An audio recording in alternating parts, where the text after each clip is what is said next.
ನೀವೇನಾದ್ರೂ ಇನ್ವೆಸ್ಟ್ಮೆಂಟ್ ಮಾಡಬೇಕು ಅನ್ಕೊಂಡಿದ್ದೀರಾ ಅಥವಾ ಗ್ರೇಟರ್ ಬ್ಯಾಂಗ್ಳೂರ್ ಅಂತ ಕರೆಸ್ಕೊಳ್ಳೋ ಬಿಡದಿ ಕಡೆ ಏನಾದ್ರೂ ಸೈಟ್ ತಗೋಬೇಕು ಅನ್ಕೊಂಡಿದ್ರೆ ಈ ವಿಡಿಯೋ ನಿಮಗೋಸ್ಕರ. Welcome back.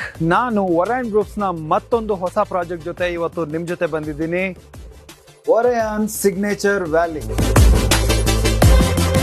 ಈ project Bangalore Mysuru infrastructure corridor authority approve ಆಗಿರುತ್ತೆ, ಜೊತೆಗೆ ಇಂಡಿವಿಜುವಲ್ ಏಕಾತ ಆಗಿರುತ್ತೆ. ಈ ಪ್ರಾಜೆಕ್ಟ್ ಬಂದು ರೆಡಿ ಫಾರ್ ರಿಜಿಸ್ಟ್ರೇಷನ್ ಇರುತ್ತೆ, ಹಾಗೇನೆ ರೆಡಿ ಫಾರ್ ಕನ್ಸ್ಟ್ರಕ್ಷನ್ ಕೂಡ ಇದೆ. ಈ ಲೇಔಟ್ಗೆ ಕನೆಕ್ಟ್ ಆಗುವಂತ ಮೇನ್ ರೋಡ್ ಬಂದು 40 ಫೀಟ್ ರೋಡ್ ಆಗಿರುತ್ತೆ, ಕಾಂಕ್ರೀಟ್ ರೋಡ್. ಹಾಗೇನೆ ಲೇಔಟ್ ಒಳಗಡೆ ಕನೆಕ್ಟ್ ಆಗುವಂತ ರೋಡ್ 30 ಫೀಟ್ ಕಾಂಕ್ರೀಟ್ ರೋಡ್ ಆಗಿರುತ್ತೆ.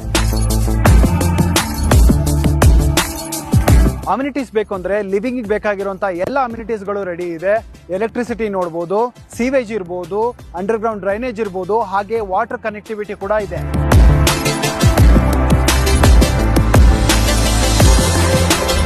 ಇನ್ನು ಡೆವಲಪ್ಮೆಂಟ್ ಬಗ್ಗೆ ಹೇಳಬೇಕು ಅಂತಂದ್ರೆ Bidadi industrial area, upcoming Bidadi smart city, proposed IT special economic sector ಇರ್ಬೋದು. ನೀವು ನನ್ನ ಹಿಂದೆ ನೋಡಬಹುದು, ನಮ್ಮ ಲೇಔಟ್ಗೆ ಒಂದು 100 ಮೀಟರ್ಸ್ ನಲ್ಲೇ ಬಾಷ್ ಕಂಪನಿ ಕೂಡ ಇದೆ. ಹೇಳ್ತಾ ಹೋದ್ರೆ ಲಿಸ್ಟ್ ಮುಗಿಯೋದೇ ಇಲ್ಲ. ಅಷ್ಟೇ ಅಲ್ಲ, ಈ ಇಂಡಸ್ಟ್ರಿಯಲ್ ಸೆಕ್ಟರ್ ನಲ್ಲಿ upcoming days over 1 lakh job opportunities open ಆಗ್ತಾ ಇದೆ. ನೀವೇನಾದ್ರೂ ಇನ್ವೆಸ್ಟ್ಮೆಂಟ್ ಮಾಡ್ಕೋಬೇಕು ಅಥವಾ ರೆಸಿಡೆನ್ಷಿಯಲ್ ಏನಾದ್ರೂ ಕನ್ಸ್ಟ್ರಕ್ಷನ್ ಮಾಡ್ಕೋಬೇಕು ಅಂತಂದ್ರೆ this is the right time. ಇದು ಬಿಡದಿಯಿಂದ ಕೇವಲ 2 ಕಿಲೋಮೀಟರ್ಸ್ ನಲ್ಲಿದೆ. ನೀವು ನೋಡಬಹುದು 80 ಫೀಟ್ ರೋಡ್ ಇಂದ ಕೇವಲ 100 ಮೀಟರ್ಸ್ ನಲ್ಲಿದೆ. ಈ ಪ್ರಾಜೆಕ್ಟ್ ಗೆ ಬ್ಯಾಂಗ್ಳೂರ್ ಮೈಸೂರು ಹೈವೇ ಎಕ್ಸ್ಪ್ರೆಸ್ ಇಂದ 10 ಮಿನಿಟ್ಸ್ ಇರುತ್ತೆ, ಹಾಗೇನೆ ನೈಸ್ ರೋಡ್ ಇಂದ ಕೂಡ.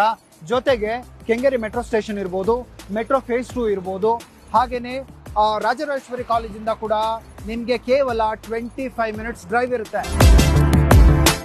ಈ ಲೇಔಟ್ ನಲ್ಲಿ ಕೇವಲ 56 ಸೈಟ್ಸ್ ಗಳು ಮಾತ್ರ ಅವೈಲೇಬಲ್ ಇದೆ. 30-40 ಹಾಗೇನೆ ಸೂಟೇಬಲ್ ಆಡ್ ಡೈಮೆನ್ಷನ್ ಗಳು ಕೂಡ ಇದೆ. ಪ್ರೈಸ್ ಬಗ್ಗೆ ಅಥವಾ ಲೊಕೇಶನ್ ಬಗ್ಗೆ ತಿಳ್ಕೊಳ್ಳೋ ಕ್ಯೂರಿಯಾಸಿಟಿ ನಿಮ್ಗೆ ಇದ್ದೇ ಇರುತ್ತೆ. ಹೆಚ್ಚಿನ ಮಾಹಿತಿ ಬೇಕಾ? ಫ್ರೀ ಲಾಂಚ್ ಆಫರ್ ಬಗ್ಗೆ ತಿಳ್ಕೋಬೇಕಾ? ಹಾಗಿದ್ರೆ ಕೆಳ ಕಾಣ್ತಾರೆ ನಂಬರ್ಗೆ ಈಗಲೇ ಕಾಲ್ ಮಾಡಿ.